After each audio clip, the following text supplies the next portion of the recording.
YCP నుంచి తీసుకోవటం అన్నది నెల్లూరులో మొదలైంది. అందుకనే ఆయన వాళ్ళ సోదరుడు కూడా పదవిలో ఉన్నాడు. ఇదే సూత్రాలు వర్తిస్తే, కానీ కొన్ని మినహాయింపులు ఉంటాయన్నట్టుగా మినహాయింపు ఇచ్చారు. అందుకని చాలా ధైర్యంగా సూటిగానే నిర్ణయం చేశారనుకోవాలి. పార్టీ బతకడం, అధికారం కొనసాగడం ముఖ్యం అనే దాన్ని బట్టి. ఇంక ఇప్పుడు పిఠాపురంలో జరిగేదానికి, తెలుగుదేశంలో జరిగేదానికి ఘర్షణ, అది నెక్స్ట్ ఫేజ్. ఎందుకంటే లోకేష్ మొన్న మీడియాతో మాట్లాడినప్పుడు ఆ మొత్తం ఇంటర్వ్యూలో ఎక్కడ పవన్ కళ్యాణ్ పేరే రాలేదు. ఈ మధ్య చంద్రబాబు నాయుడు ఇచ్చిన ఇంటర్వ్యూలు మీరు చూసినా, ఇంకోటి చూసినా ఉమ్మడి వేదికల మీద తప్ప విడిగా మాట్లాడుతున్న సమయంలో పవన్ కళ్యాణ్ ఆ పాత్ర అది రావడం లేదు. సహజంగా రెండు party think the rift is imminent అండి. ఏమండి వేదాలు మీరు రిఫ్ట్ డివిజన్ అని కాదు, we seek our independent growth. Right. మేము మా స్వతంత్రమైన పెరుగుదలను చూసుకుంటాం, మేము వాళ్ళకు ఉపగ్రహాలుగా ఉండబోము అని జనసేన చెప్పదలుచుకుంది. మేము ఇప్పుడు పొత్తు పెట్టుకున్నాం కాబట్టి శాశ్వతంగా మేము ఏదో పవన్ కళ్యాణ్ లేదా జనసేనను మోస్తూ ఉంటామని కాదు అని తెలుగుదేశం చెప్పదలుచుకుంది. అందుకే అక్కడక్కడ పవన్ కళ్యాణ్ గారు అసెంబ్లీ వేదికగా ఆకాంక్షించారు కదా, మరో 10 ఏళ్ళు చంద్రబాబు గారే సీఎంగా ఉండాలని.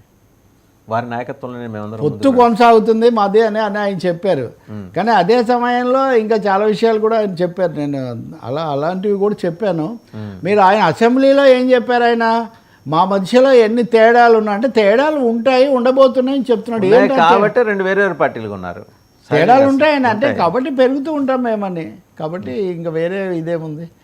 ఇంకొకటి మేము భువనేశ్వరి గారి సామాజిక పాత్ర కూడా పెంచడం. నిన్న మహిళా దినోత్సవం సమయంలో ఆమె ప్రత్యేకమైన సదస్సు పెట్టి అక్కడ ఒక పెద్ద పిలిపించి, దాదాపు ఇది వరకు చంద్రబాబు నాయుడు టెక్నాలజీ విషయాలు ఎక్కువ చెప్పేవాళ్ళు. మొన్న ఆమె దాదాపు బాబు గారి కంటే ఎక్కువ స్థాయిలో ఆమె సోషల్ మీడియా ఇండస్ట్రియస్ అవన్నీ కూడా చెప్పడం మనం చూస్తాము.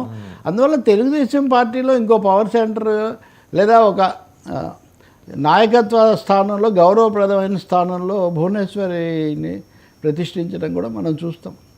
సో అది సమీప భవిష్యత్తులో సాధ్యమవుతుందట? లేదు, నాకున్న సమాచారం ప్రకారం చంద్రబాబు లోకేష్ మధ్యలో ఆమెకు కూడా ఒక పాత్ర ఉంటుంది. కొన్ని రాష్ట్రాల్లో మనం చూసినట్టుగా ఒక దశలో ఆమె కూడా నాయకత్వం స్వీకరిస్తారు గౌరవప్రదంగా. మీరు రబ్రీదేవి అంటారా, విజయం అంటారా, లేకపోతే ఇంకొక చాలా మంది పవర్ తీసుకోలేదు కదా, పవర్ తీసుకోలేదు. పార్టీ అధ్యక్షురాలుగా ఉన్నారు, గౌరవాధ్యక్షురాలుగా ఉన్నారు. కాబట్టి ఇవన్నీ పాసిబిలిటీస్. రాజకీయమే కదండి. పార్టీ గౌరవాధ్యక్షురాలుగా మనం గౌరవప్రద రామారావు గారి కుమార్ మీరు చూడండి, పురంధేశ్వరి లేకపోతే దగ్గుబాటి వెంకటేశ్వరరావు మొన్న ఆయన పుస్తకాల ఆవిష్కరణ సభలో మీరు చూసిన గ్రాండ్ ఫ్యామిలీ రీయూనియన్, అలాగే వీళ్ళు మాత్రమే మహిళా దినోత్సవంలో ఇంటర్వ్యూ ఇచ్చి ఒకరొకరి గురించి చెప్పుకున్న తీరు, ఇవన్నీ చూస్తే ఒక జాయింట్ ఫేస్ ఇవ్వాలి. రామారావు గారి వారసత్వం, నందమూరి వారసత్వం అనేది కూడా ప్రజలకు చూపించాలి అన్న ఒక ఆలోచనలో ఉన్నారు. అదేమి వాళ్ళ హక్కు కదా, అది వాళ్ళ హక్కు, వాళ్ళ వ్యూహం. దాని మీద రెండో అభిప్రాయం ఏముంటుంది? అది పవన్ కళ్యాణ్ కూడా చేస్తున్నారు. నాదే నాగబాబును ఎమ్మెల్సీని చేయడం ద్వారా ఇప్పుడు మీరు ఇందాక నాతో చేసి